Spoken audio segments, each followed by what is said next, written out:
Olá, povos indígenas da Bahia. Sou Alzeni Tomás e coordeno o projeto Campeô pela Sociedade Brasileira de Ecologia Humana. E esse é nosso podcast de organização e fortalecimento das associações indígenas da Bahia, com o apoio da CAR e da Superintendência dos Povos Indígenas da Bahia, em parceria com o G-Nuvem Startup, o Mupuíba e a Apoime. Vamos dar continuidade em nossas conversas. E eu sou Gustavo Noia, da equipe de execução. Juntos vamos apresentar Conversa de Campeô. E neste episódio vamos conversar com Benazir Freire, advogada da SAB, que vai falar com vocês sobre como fazer a constituição da sua associação. Vamos conversar também com Benazir sobre como proceder quando é necessário fazer uma reforma estatutária e como proceder quando a sua associação estiver numa situação de irregularidade perante o cartório. Em seguida, vamos conversar com Bianca Mirelli sobre como se dirigir aos cartórios para realizar os procedimentos de averbação. Vamos conversar? Olá pessoal, eu sou Benazir, sou advogada da SAB e trabalho no projeto Campeô, no processo de regularização das associações indígenas da Bahia. E aqui eu vou falar rapidamente do processo junto aos cartórios. O processo de regularização ele é simples, só que ele tem que ser feito com muita atenção, né? Então é necessário que se atente e se entre em contato com o cartório para verificar quais são os documentos e os modelos exigidos, né? Nós temos nesse processo alguns casos. O primeiro deles é a constituição da associação. Nesse momento é necessário discutir o estatuto, que é a lei que rege essa entidade, né? E aí vão ser nesse documento, o estatuto, que serão colocadas todas as regras de funcionamento da associação. Junto com esse documento é necessário que seja feita a eleição da primeira diretoria. E esse documento vai ser chamado de ata de fundação da associação, né? Com a diretoria eleita, é necessário que conste nesse documento a qualificação das pessoas que foram eleitas, o nome, estado civil, profissão, endereço e os documentos que são o RG e o CPF. O estatuto e a ata tem que ter 3 cópias, né, cada um deles. E deve constar, necessariamente, a assinatura de um advogado. Além desses documentos, é necessário ter um edital de convocação da Assembleia, né, com datas de pelo menos 30 dias antes da Assembleia, que você vai convocar as pessoas antes, né? Ter pelo menos 30 dias. Um outro documento chamado requerimento de averbação. E também tem que ter uma lista de presença dos associados fundadores. Então, quando vocês forem ao cartório, verificar a necessidade de reconhecer firma no cartório que se chama cartório de notas. Depois do reconhecimento dessa firma no cartório de notas, esses documentos todos têm que ser levados para um outro cartório que se chama cartório de registro de pessoas jurídicas. E aí esses documentos vão ser deixados, vão ser oficializados nesse cartório.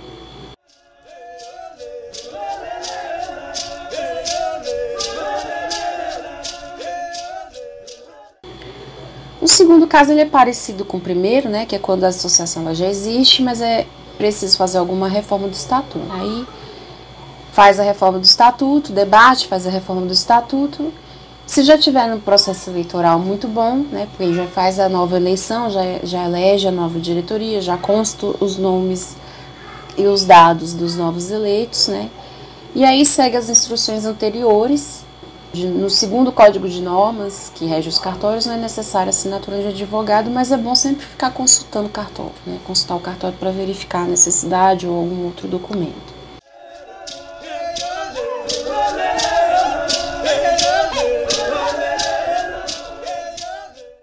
Terceiro caso é quando a associação ela existe, mas por algum motivo ela ficou atrasada, principalmente nas questões eleitorais. Aí, nesse caso, é necessário fazer uma ata saneadora, né? Que é um pouco mais exigente. Só que com modelos em mãos, é possível desenrolar. O processo sai, né? O documento, ele sai. Aqui, nesse documento, é preciso constar o período que a associação deixou de fazer eleição de forma irregular, né? Então, é necessário que se conste o período vago e justificar essa ausência de eleição conforme o modelo. Então, está lá no modelo, né? O cartório ele fornece o modelo. Aí é necessário qualificar a diretoria eleita, né? Aí coloca aqueles dados: estado civil, o endereço, a profissão, o RG, o CPF, né? Todos os documentos dos eleitos devem ser feito cópia deles e colocar junto com os outros documentos. Também é necessário aquele edital de convocação, também com 30 dias de antecedência da Assembleia, com a data de 30 dias antes da Assembleia.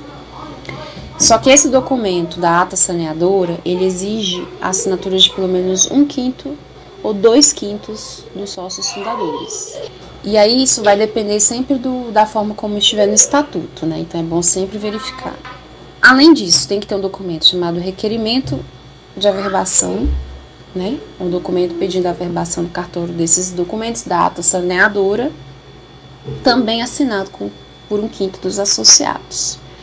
E um último documento chamado termo de responsabilidade, que é assinado pelo presidente eleito, que indica que esse presidente novo, ele vai se responsabilizar por questões que ocorreram no período em que a associação ficou inativa, né? Então é uma responsabilidade trabalhista, responsabilidade tributária, responsabilidade fiscal, né?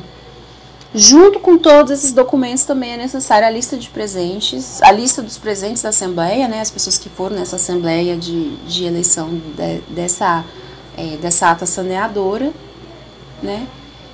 Com a cópia e o CPF dos membros que foram eleitos, né? O processo ele é simples, mas ele tem que ser feito com bastante atenção. Saudações, campeão!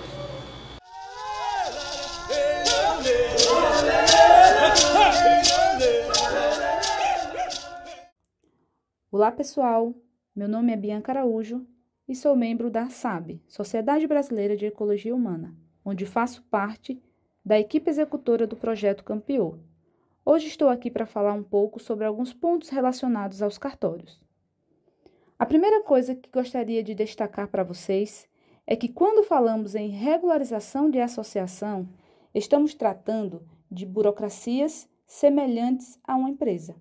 Mesmo sendo uma sociedade sem fins lucrativos, a partir do momento em que legalizamos a associação nos órgãos competentes, estamos lidando com uma instituição, com regras e obrigações.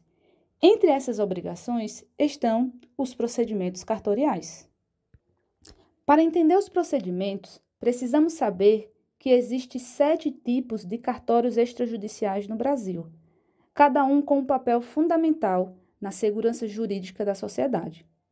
Alguns desses serviços comuns em cartórios são autenticação de documentos, reconhecimento de firma, certidão de nascimento, de casamento, de óbito, escritura pública e atos de protesto.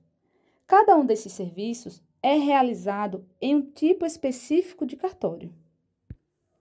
Embora alguns cartórios possam funcionar no mesmo espaço físico, é comum que cada tipo de serviço seja prestado em um local separado, que deve ser da comarca onde está localizada a sede da associação. É importante que sempre que formos lidar com cartórios, consultemos previamente as regras, os possíveis modelos de documentos e outras interpretações que podem variar de cartório para cartório. Bom, se estamos falando de cartórios, precisamos destacar que existe um custo para cada ato ou averbação nos procedimentos cartoriais. Esses custos são cobrados através do DAGE, que é o Documento de Arrecadação Judicial e Extrajudicial. Em outras palavras, o DAGE é um boleto que precisamos pagar para dar andamento aos serviços do cartório. Atenção! É extremamente importante guardar uma cópia legível do comprovante de pagamento e do DAGE. O custo para registrar ou regularizar uma associação sem fins lucrativos no estado da Bahia pode variar, pois depende de alguns fatores e da complexidade do processo, bem como da interpretação de cada lei.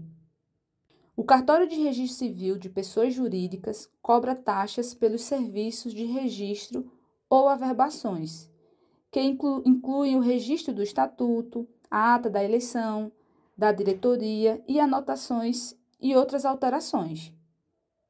Essas taxas, elas são estabelecidas por lei estadual e podem ser consultadas no site do TJ Bahia presencialmente nos murais dos cartórios ou nos meios de comunicação, por telefone e e-mails. Quando chegamos a essa etapa, que envolve questões cartoriais e pagamento de taxas, nós já passamos por várias outras etapas na construção da associação ou na manutenção de sua regularidade. Inclusive, solicitamos ao cartório um checklist da documentação necessária para registrar ou averbar os atos necessários.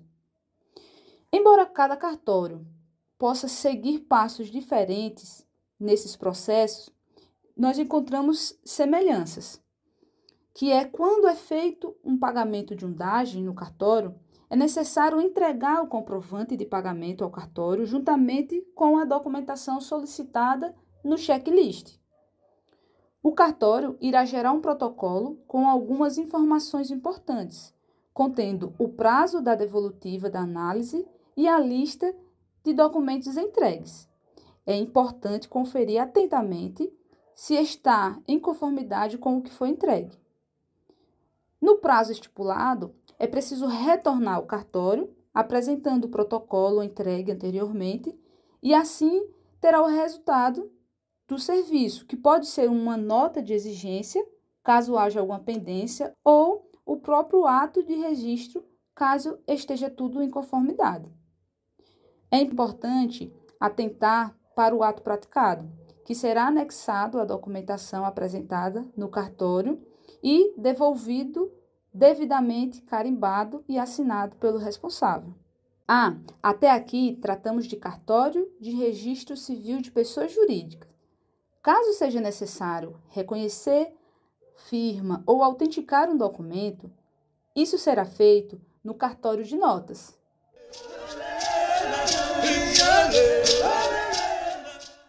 Eu sou Bruno Manuel, da equipe de execução. No próximo episódio, vamos ter uma conversa com Jefferson de Oliveira, o contador do projeto Campeou, que vai conversar com os povos indígenas da Bahia sobre como manter sua associação regular perante a Receita Federal.